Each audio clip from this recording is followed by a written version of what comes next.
Welcome back to the Adventure Ignition podcast. Today I am with Craig Richard. How is it going, Craig? Life is good. Good to see you. Yeah, good to see you too. I'm really excited to dive into this interview because you have a very compelling story about adventure, and I think we share a lot of similarities about adventure. So today we'll talk definitely about that and some of your passion for rock climbing. And you have many other passions that comes with it, and I'm very excited to dive into this. The first question to get right into this is, what makes your heart sing? Oh, great question. I phrase that as what makes me come alive. And I'm very clear about that. That's rock climbing for sure. Rock climbing for me, I've been doing since I was 5 years old. And it's, for me, it's a moving meditation, which means that when I'm in that place, nothing else exists. My mind is totally empty and completely in the moment. So that definitely makes my heart sing. The other thing is music. I've been able to make a career in music traveling the world. And when I'm on stage in the middle of a song and people are out there having a great time and crying and whatever, it's super special. That makes me sing. You can see on my face just talking about it. Yeah. Yeah, it's so beautiful to see like people smiling like you are about your passion. We will talk more about those because I have a lot of questions, but I wanted to start with a question to have a lot of positivity right in the start. But now I want to understand a bit better your story and maybe also for the audience to know a bit better about you. What are the key elements from your past that you would briefly describe us to understand who you are? Well, I am very close to my family. Both my parents influenced me to be who I am today. My mom was a music teacher, and my father was a pretty well-known rock climber.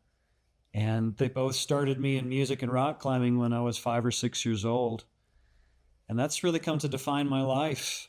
But they've taken me on some really light places, I would say, and some really dark places. One of my first major tests came from my accident rock climbing in the Black Canyon. I was training to climb. Would you like me to go into this now? Yeah, you can go on. Yeah, I was training to climb El Capitan, which is one of the most famous and difficult climbs in the world. It's in Yosemite National Park in California. It's 3,000 feet, which is roughly 1,000 meters, I believe. And while I was training for this with my cousin Ken, we were in a place here in Colorado, my home. It's called the Black Canyon. And on our second day of climbing, about 1,000 feet high, I took a fall and shattered my leg. And we had to spend 18 hours getting out of this place. It's really tested what I was made of and really showed me just how important life is to me, that it was worth fighting for no matter what obstacles I faced to get out. So that was the first major thing that really started to identify the way I see life now. Let's go straight into this because I'm really interested about that story. I've seen the TV show you've been on, and I think you played the actor afterwards, right? Is that correct? That's right. Yeah. Myself and my cousin were the actors on the show. Yeah, I wasn't sure because the way it was filmed, I almost thought it was like right into the action, and then you got injured. But then I understood it was a TV show. But yeah, so it seems to be like a very, very first part was like adventure, to be in the outdoors as you love it with your cousin. And then this accident happened, which was no more about adventure, but about survival. How do you think brought you to this moment of accident? Could you now, looking backwards, see some things happening beforehand that led you to have this accident, or you would say it was just like a random thing that just happened to you? So I fell is the way I broke my leg, and falling is part of rock climbing. When you climb in the traditional style, we have ropes, we have anchors and harnesses, things to keep us safe. And the way it works in the system is that if the lead climber is going to take a fall, the person below is belaying them, they're giving them the rope. And so if they stop the rope when the climber falls, the rope will catch on your last anchor point. And I just happened to take a normal fall in a very unlucky spot. So as you can imagine, climbing is vertical up and down. And if you take a fall, generally you just fly through the air, the rope catches, or you scrape and bump against the rock a little bit. But for the most part, you don't get seriously injured. This time it was like down, and then there was like a ledge that came out, and then it continued. And so I had about 15 feet of free fall directly to the ledge, which is like jumping off the roof of your house onto one leg.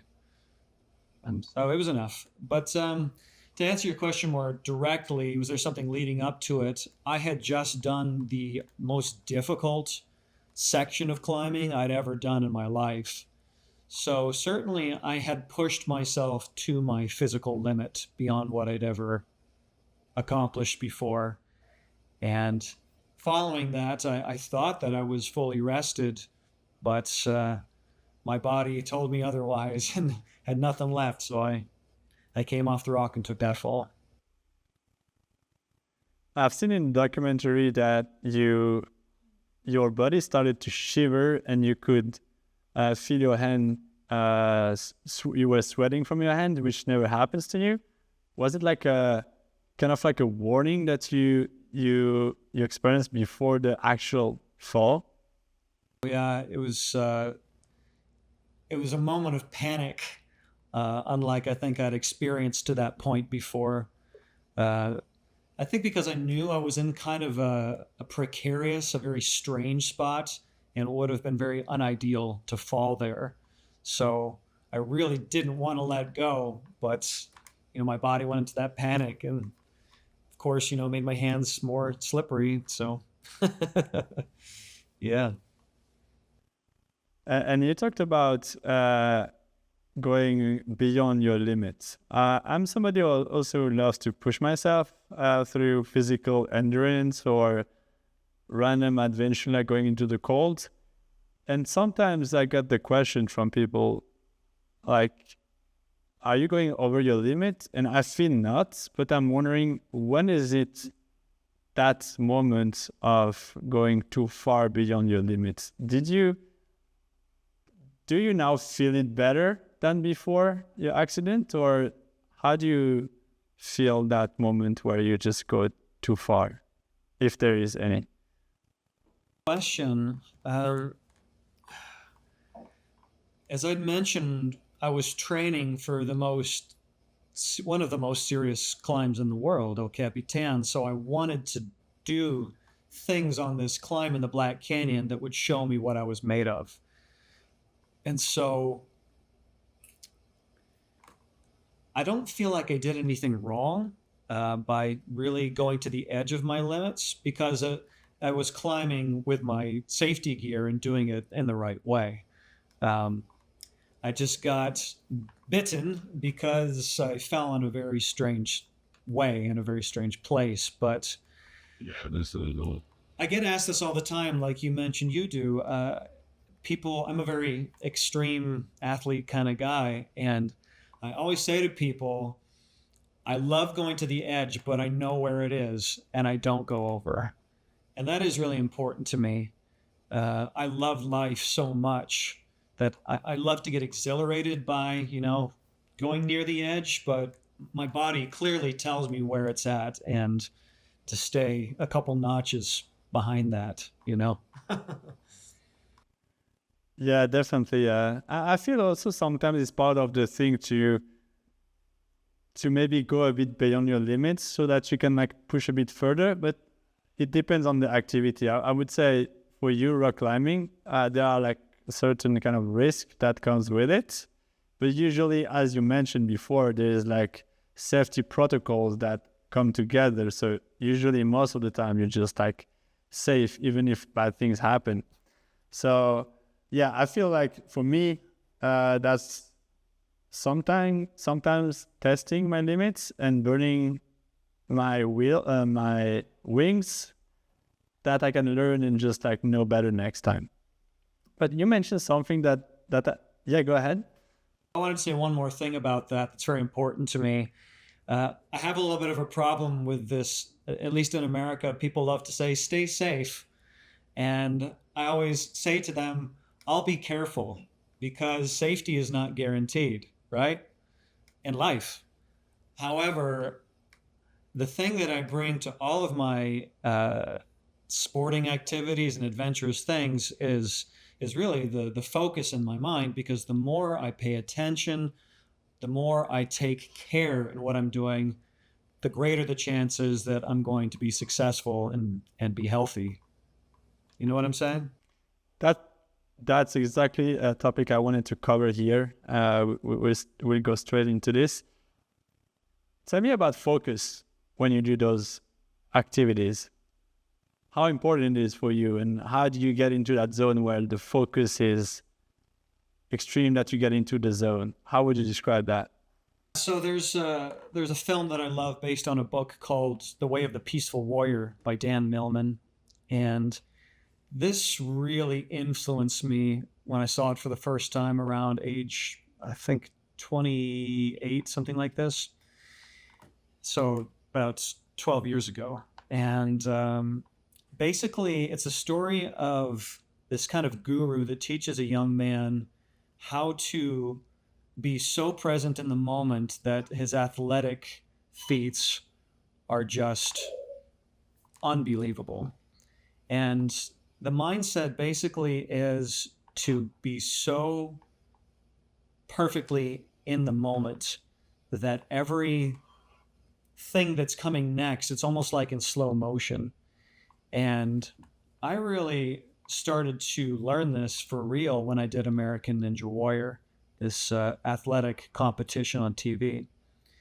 And this is a extremely difficult course. It's an obstacle course. And if you miss, jumping for something by, the tiniest little fraction of space, then you miss and you fall and you're finished. And so for me, it's first of all, I get really into my body. I take some deep breaths, feel my feet on the ground, feel my hands.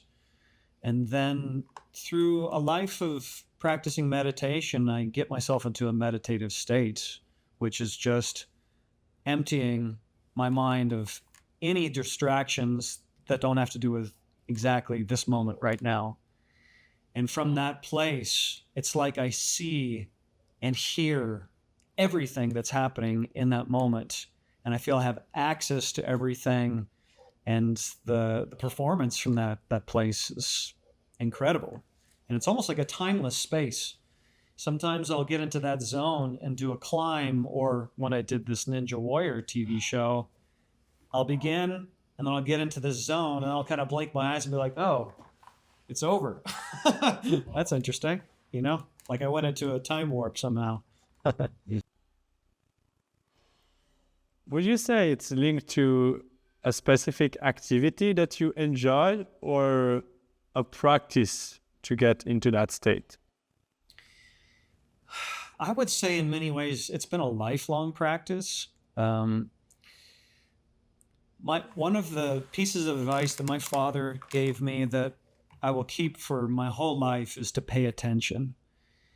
And what he meant by that was not like, hey, pay attention to me. It was pay attention to what's happening in life. I used to have a really bad habit of getting stuck in my head.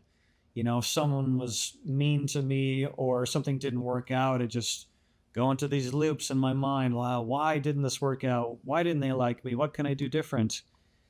And these days, when I notice that, I sink down into my body. So again, this lifelong practice for me is about noticing if I'm living in thoughts in the past or in the future that are taking me out of the present moment. And if I do, then I stop, breathe, and I sink down into my body and just get back into the present moment. So that's a daily practice for everything. Did you first notice it when you were rock climbing, or it just came with the practice? I think that rock climbing naturally takes me there. And that's one reason I love to take people out and introduce them to the sport, because there's so much to pay attention to in order to do it successfully and safely that it's almost impossible to think about anything else. And that's why I call it a moving meditation. Between finding the next place for both of your hands and both of your feet, and continuing to have the right strength, and not being intimidated by the height you're climbing up. And there's so many factors that it just naturally puts me and many people into this, mindless state and just total presence. So I'm always really curious about different moving meditations for that reason. Tai Chi is one of those things. And I have a lot of friends that say, I try to meditate and I just can't. I sit in my room and close my eyes in silence, and I can't get the thoughts out of my mind. And I say to them, it's like, yeah, that's really hard. Like, I have a hard time doing that. So maybe try something that you love that can just take up so many of your senses that you naturally go into that meditation state. I think it's the same thing. I love what you said about the kind of like the movement, meditation in movement. That's exactly how I see meditation and adventure in every aspect of this, especially when it goes, for me, to go into nature. Like hiking for me is exactly that. It's slow pace. You pay attention to your surroundings. You use all your senses. And also when I do trail running, which is a bit more sporty, you have this obligation to pay attention where you put your feet when you're running in the mountains. And it's kind of like the same as you just described with rock climbing. You have to be very careful where you put your feet, not to just fall off the cliff, that you're really present in the moment. And I think now in our society where like distractions is everywhere, for me, those moments are like so precious. How do you cultivate that in your life when you're just moving around? I know you're traveling a lot, and we'll talk about this in a couple of seconds. How do you keep those moments where you just like hyper focus, and especially when everything around you is just distracting you from that state? I feel like my body has so much wisdom in it. I feel that's true for all of us. I've made a lifelong habit of taking care of myself, of getting enough sleep, trying to pay attention to what I eat, certainly exercise, as you know. And I think in cultivating that, I've heard that there's actually like thinking neurons in your stomach, kind of like the same you have in your mind. Like your gut actually has a mind in a way. And I find that very fascinating because, we talk about having a gut feeling and our intuition, these body sensations that aren't really external black and white data coming to us, they're feelings. And so I really use that all the time to pay attention to how I feel, if I'm drawn to something or if I'm repelled by it. And if I'm feeling out of alignment, then my body tells me, and I realize I need to shift something around to get back into that just more positive flow state. So it's really a body wisdom thing, I would say. That's very good for my next question, because I wanted to come back to that moment where you just broke your leg. How do you keep the spirit that you just described in that moment, in that situation where suddenly the adventure become just survival? So the really fascinating thing to me about the Black Canyon accident is I didn't realize until it was over what a big deal it was, what we had done to survive.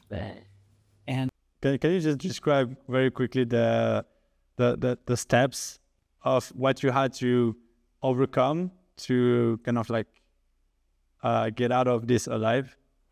well, I'll throw a bunch at you. There was many. we we were 1,000 feet high on the rock, so we had to rappel 1,000 feet to the bottom of the canyon.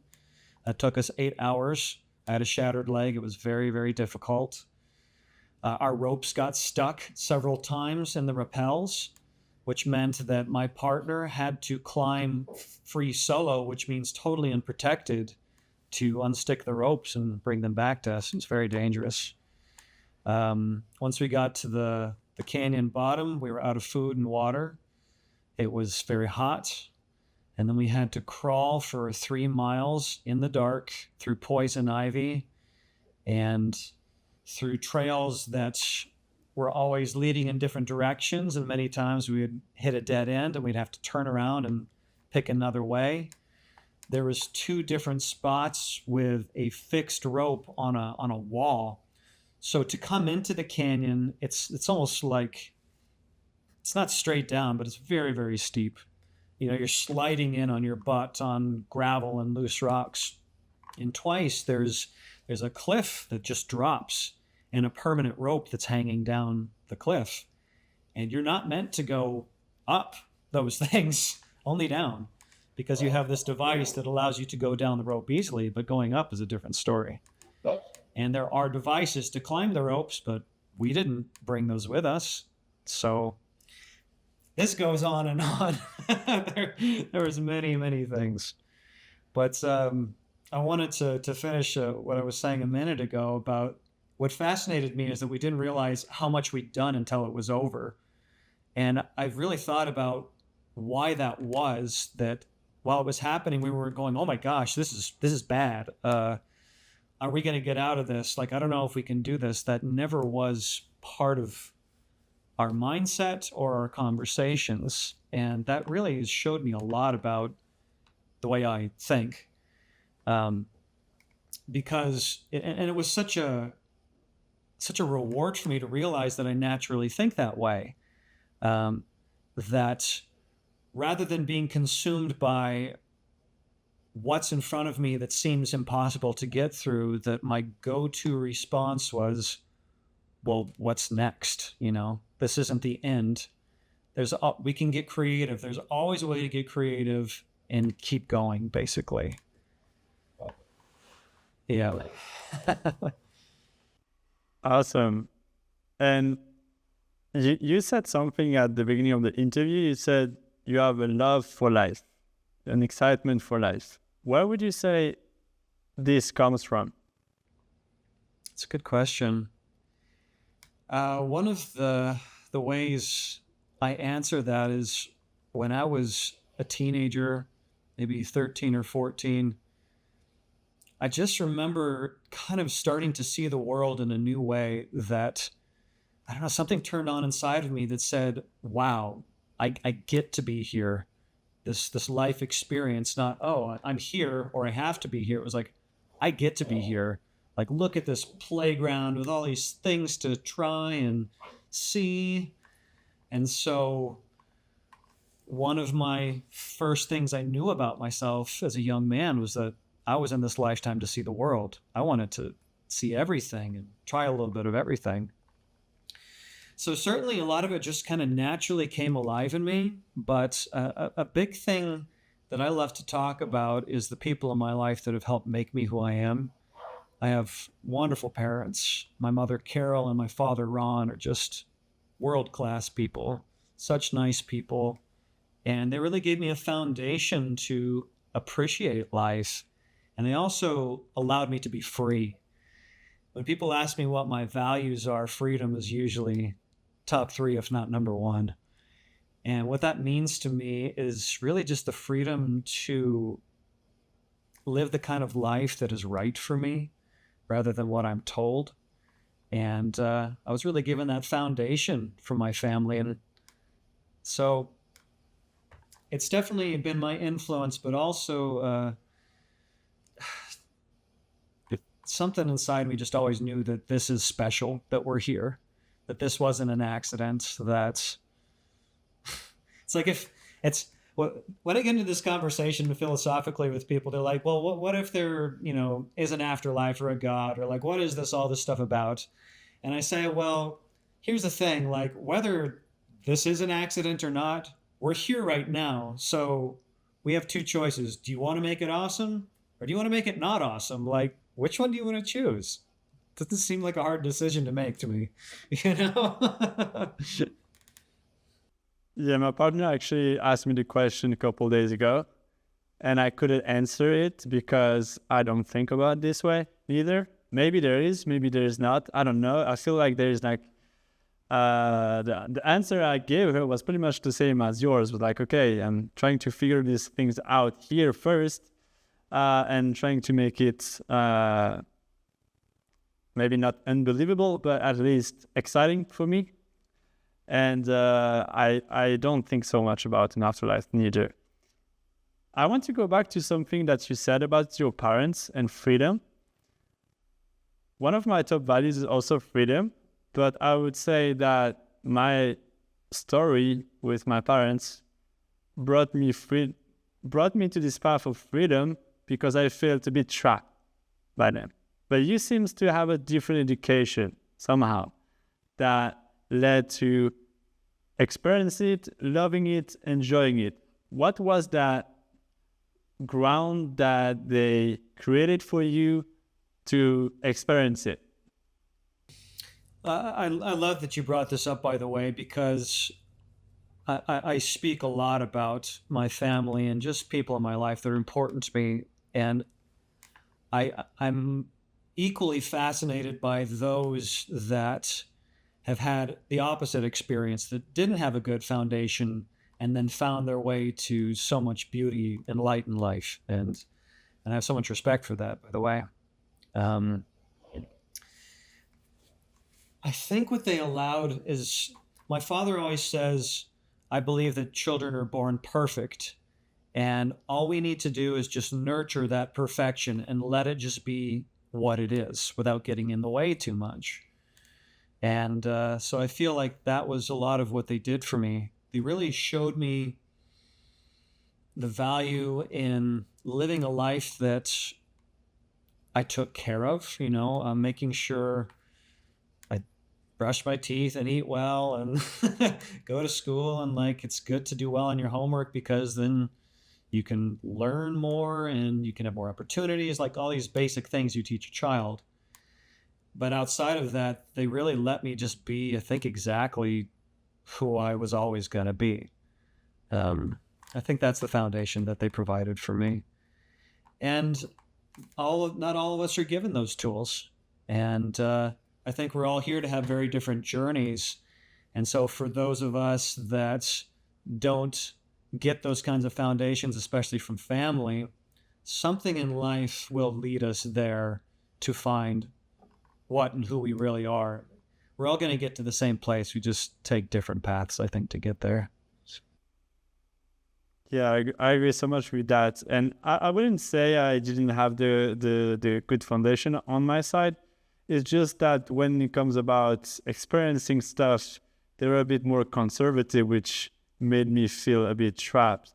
But for me, it also, the education I got and the experience I had after that just made me who I am today. So in fact, I learned from those, and I'm really grateful that those happened so that today I get to experience and have the mindset I have. Even if I have to develop it myself maybe a bit more, I'm very grateful for all of that. And I think this is important. But I was just fascinating to hear your story, how they created that for you.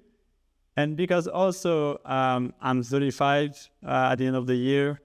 I don't have a kid yet, but I'm thinking about this, something that could happen for me in the near future. And now I'm starting to think about those questions in the opposite way. Like, how can I create those foundations so that my kids can experience this freedom that I get to experience now? So, very valuable answer. I want to come to something that really got my attention when I was listening to your story and doing research on you. You have this love for life and this energetic adventure spirit that we just talked about. But you also had your bad moments. I think when you got Lyme disease, and you even had some thoughts, dark thoughts. Can you tell me a bit more about that? Well, the main keynote talk that I give when I speak is called Dark Places, Bright Outcomes. And that's because I've come to really feel that a whole life is meant to be both. Really great beauty and also great tests of darkness and pain. I lived until I was, a long time. I would say I was maybe 30 until I felt like I really struggled. My life before that all seemed pretty awesome. College was a tough time for me in different ways, but the first time I really saw the world through a different lens of negativity and suffering was when I got sick with Lyme disease. For those of you listening that don't know, Lyme disease is this very strange illness that comes from ticks that are infected with a bacteria. And it can make you very sick, and it's difficult to figure out what it is and diagnose. And so a lot of people go undiagnosed and really struggle. For me, I had several months of really intense struggle with my health. And the timeline of this for me is just so fascinating to me and bizarre, because the moment that the symptoms first showed up and took over my body is when I was running the final course at the American Ninja Warrior National Finals. I went to do, it's like going to the Olympics and then your leg breaks or something like that, you know? And so it just blindsided me because I was in the best shape of my life at that time. And just really thought that I'd had so many things together. And all these symptoms took over my body. I couldn't sleep anymore. My vision got blurry. My body felt really heavy, like I was carrying all this extra weight on myself. Because of the lack of sleep, I had this thing called foggy brain, which means just mental process, thoughts, having conversations is very challenging. And I felt like what we say a vegetable, which just means like you're just not there. You're not participating, not paying attention. And this, for me, was the worst thing that could have ever happened to me. The guy stoked on life, super active with his body, all of a sudden now doesn't feel like he can even get off the couch and have a conversation. So that dark place for me was, I felt like everything I loved in life had been taken away. Particularly my physicality. And so, yeah, in that time, for a brief period, I thought to myself, if this is what it's going to be like for the rest of my life, maybe I don't want to live the rest of my life. And that was an amazing thing for me to reflect, that I had those thoughts, because I'm so stoked on life. I love life. But it was such a gift for me. And I'll tell you why. The first gift was that it gave me incredible empathy for the human experience. There's so many of us that are suffering all the time and that suffer long term. And so I just didn't know what that was like, what that was about until I experienced it myself. And I feel so much closer to others, and I feel that others are closer to me because I've gone there.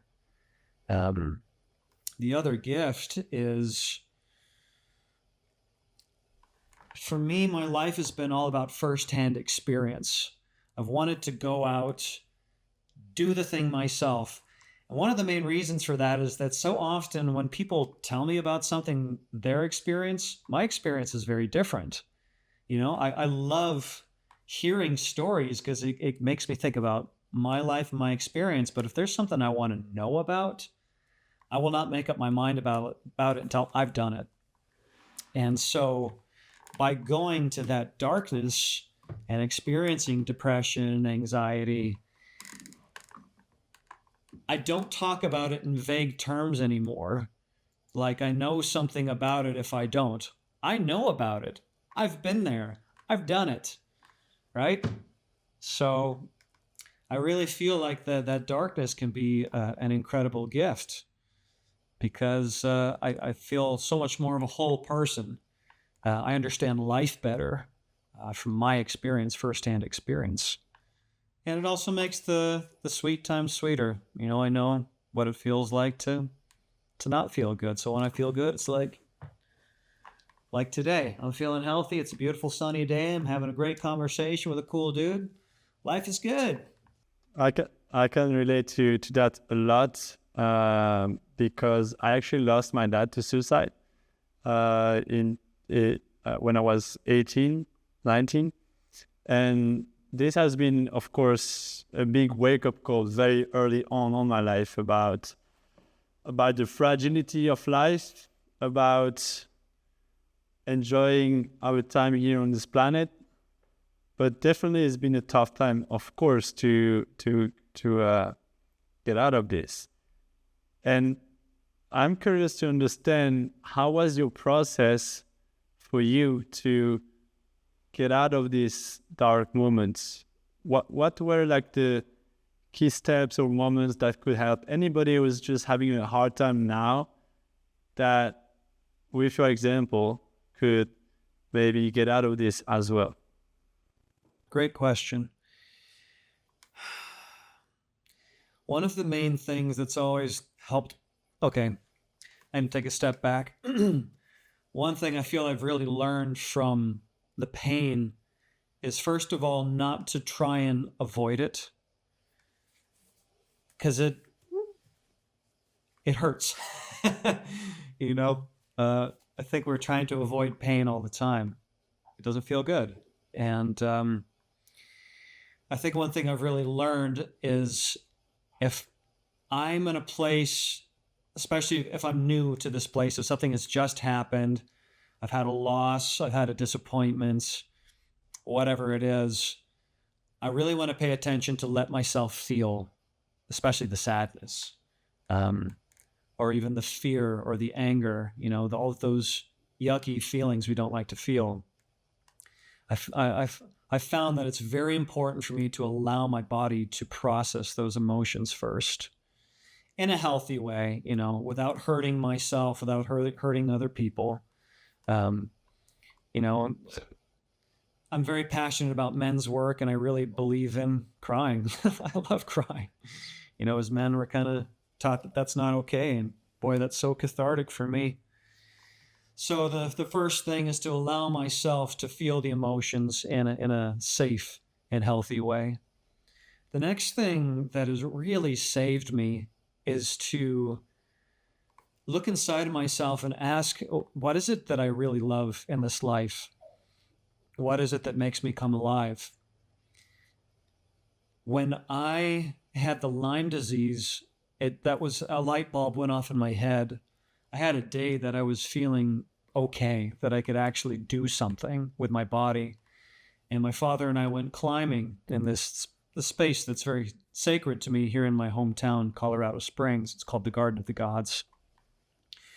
And we went climbing, and I did this thing, this feat that just people like shake their heads at me sometimes. My dad uh, was a big rock climber, and he climbed with a blindfold on once. Okay, and he used to kind of give me a hard time. He said, you think you're this big shot climber because you climbed El Capitan.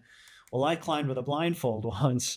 And so we were out climbing, and I was like, I wonder if I could do that. And we set up a climb. It's a very safe thing. Like if you're to fall, you're on a rope that's attached to the top and you wouldn't get hurt. But I put this blindfold on, did this climb I'd done 100 times, and I made it. I did it. And this was when I was in the middle of like really struggling. And it was one of these aha moments for me. Like, if I'm in a tough place, first of all, get out and go do something that lights me up, because it absolutely did. It started to pull me out of that weight, that heaviness that was pulling me down, to start to think, well, what's next? Like the Black Canyon experience, instead of accepting that this is the end, because my Lyme experience, I couldn't get any answers from the doctors. This was the most difficult problem. That day going climbing gave me the motivation to say, well, maybe someone else knows what's happening with me, instead of just accepting all the no's as an answer. So it was doing that activity that started, it didn't fix everything, but it started breaking up the weight, the muddiness inside me that was just sinking me down to the bottom. It started to just engage me again with life and what's next. How do I overcome this thing I'm in, rather than just giving up? I said a lot there, so I'll bring it back. Number one was to let myself feel the emotions of the trauma. And number two was to go do something I love, because every time that's helped me. Again, it doesn't fix everything in the moment, but it helps me get back on track. You said something that really sparked my interest about how to experience those uncomfortable emotions in a healthy way. What did you mean by that? So that people can really start to do that practically if they need to. I am a big advocate for circles. Men's groups are something I'm very passionate about. There's an organization I'm part of called the Mankind Project that is international. It's all around the world for you men listening. And it is an organization that's dedicated to clean masculine education. And that's very unique to every individual. But one thing that's part of this is a men's group, where you can be in a circle with men in a trusting environment, and you can speak your truth. And there's space to process all of the difficult things that we normally can't let out in our day-to-day. That's one avenue. Of course, another is just people we really trust, best friends, maybe family members. But to answer your question more specifically about doing it in a healthy way, again, number one is to not harm myself or another person when I need to process something. So I find that sport, physicality, is a great way to get that out of my body. There's some times where if I'm really pissed off about something, I'll go for a run and I'll just like put it all into my body, and all the steps in my arms, like, I'm so pissed off, and if I'm in the middle of somewhere and there's not people around, I'll, scream or yell at the top of my lungs and get that energy out of my body. So yeah, it's finding an avenue to. Anger in particular is very important to express in a safe way, without harming myself or another. Sadness is something that I am very passionate about encouraging everyone to cultivate. Crying is so cathartic. It feels so good,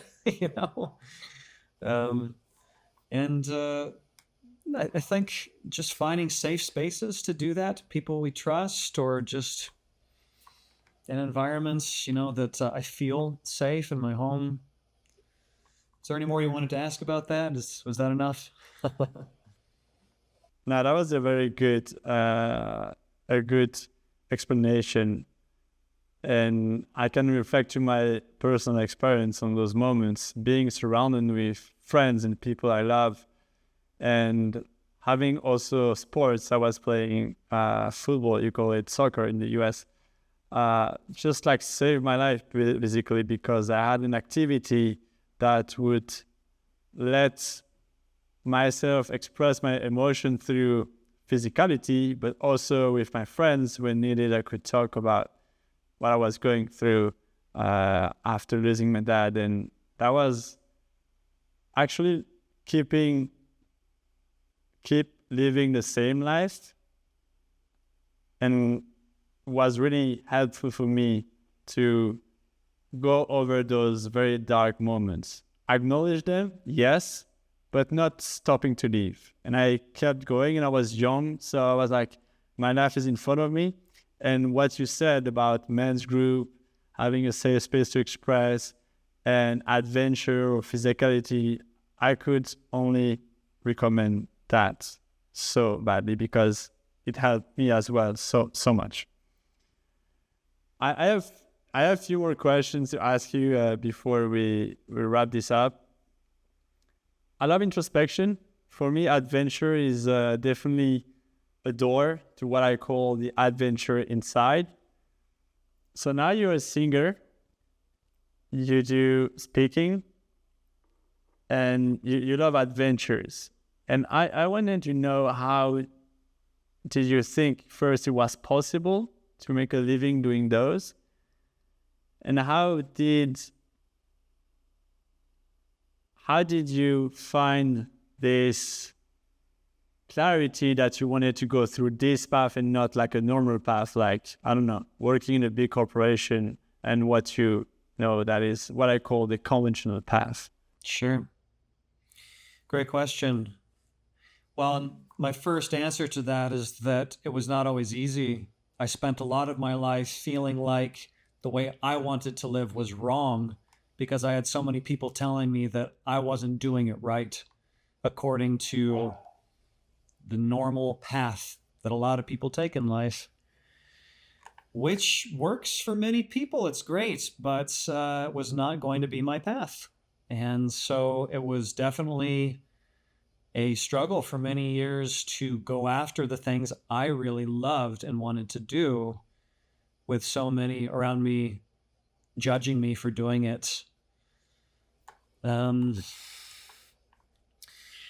become the headline entertainer that I am now, doing it, my own shows on tour, being, the main guy, that was something that came to me when I was about 19 years old. I was playing in backup bands for other star performers, and I just had this feeling inside of me that said, you're not supposed to hide back here. You're supposed to be out front. You're supposed to be the action guy, making it happen, really shining your light in a big way. And so I saw something, not even just that I wanted, it was something that I knew inside of me was for me. Like, almost like it was my destiny in a way. I had this realization, like, that's part of what I'm supposed to do in life. So a big part of my path with getting to experience such awesome stuff is, first of all, hearing again inside that body wisdom, something that really lights me up, and then having the courage to go through with it after person telling me, like, you're not going to make a living as a musician. Nobody does. How are you going to travel the world? That costs a lot of money. You can't climb anymore because you shattered your leg. It's like, yeah, I guess that is one of my big messages of my life, is turning off the noise of what everybody tells me they think I am, and me asking myself, who do I think I am? What do I really want? And that's something that I wish for every single one of us is to kind of unplug from the matrix in a sense, and rather than just taking everything that's on the media as the way we should live our lives, asking myself, what do I really want? And maybe that's not going to fit into a model that is normal. But guess what? It seems like those that have the courage to do something different end up getting there, you know? So, here you go. 2 more questions here before we wrap this up. I think you're about to turn 40, right? Tomorrow's my 40th birthday. Tomorrow. So let me wish you first a happy birthday a bit in advance. Congratulations to be 40. I'm following. I have 6 more years to come. But I'd love to reflect together on the lessons you've learned through life. If you have to give 3 lessons you've learned through your life until now, which is going to be 40 tomorrow, what would they be? The first one I would say, and I got this from my Uncle Dan, one of my favorite guys. He told me this on a dock in the Florida Keys, and we were on a trip together there. I said, Uncle Dan, what's the best piece of wisdom you can give me in life? And this is what he said, and this has become true for me. He said, don't ever wait for other people to give you what you want to experience. You need to take action to set the stage for what you want to experience. And I keep remembering that all the time. Just because I feel like I deserve to have something, or like I want something, unless I set the path to get there, there's a good chance it's not going to happen. So that's number one.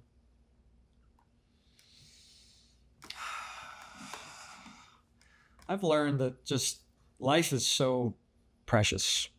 This is one of my main things.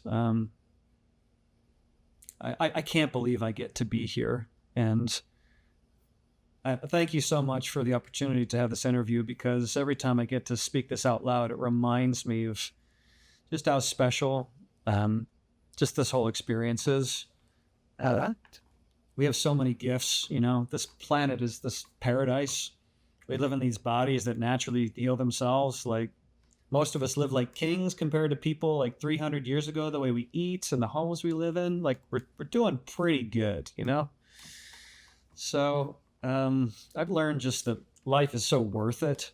And that's something that I keep reminding myself in the dark moments, and that I want to remind those that are struggling, that anybody that ever is having suicidal thoughts or thinking about hurting themselves, that it's always going to get better. And this experience can be just magical. That's number 2. Number 3. Let's see.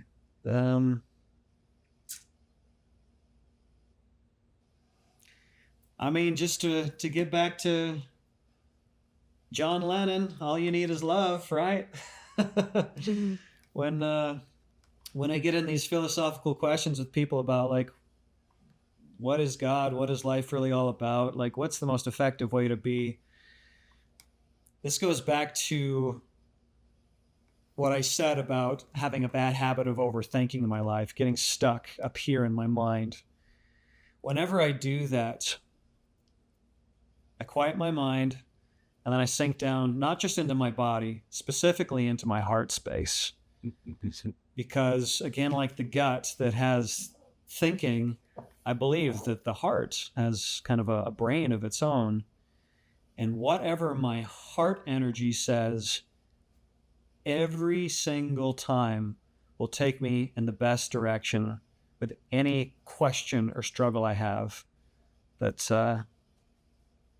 it. Listen to my heart.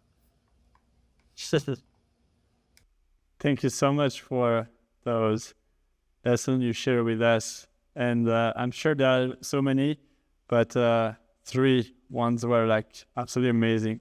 Before I ask you the last question, I just want first to acknowledge you, Craig, for your time here on the Adventure Ignition podcast, sharing your love for life, for your love for rock climbing and adventure, and also your difficult times when you broke your leg while rock climbing, but also the dark moment we talk about. I think it's really important that we don't only picture the good moment, but also we see that other people go through those tough moments that can happen in life, as life is made of ups and downs. And I really want to thank you for being vulnerable and honest and transparent about that. I made me definitely reflect on my personal challenges as well. And I think it would serve definitely the audience that want to live a more adventurous life, but being also conscious that bad moments make good moments shine even more. So thank you. I really appreciate that. My pleasure. Yeah, last question before to wrap this up. Adventure. What does it mean to you?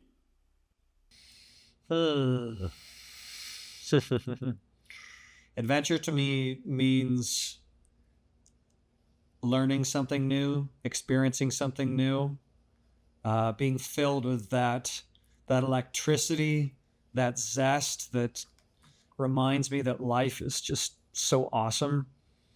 Yeah, it's shaking it up, getting out and having a story to tell.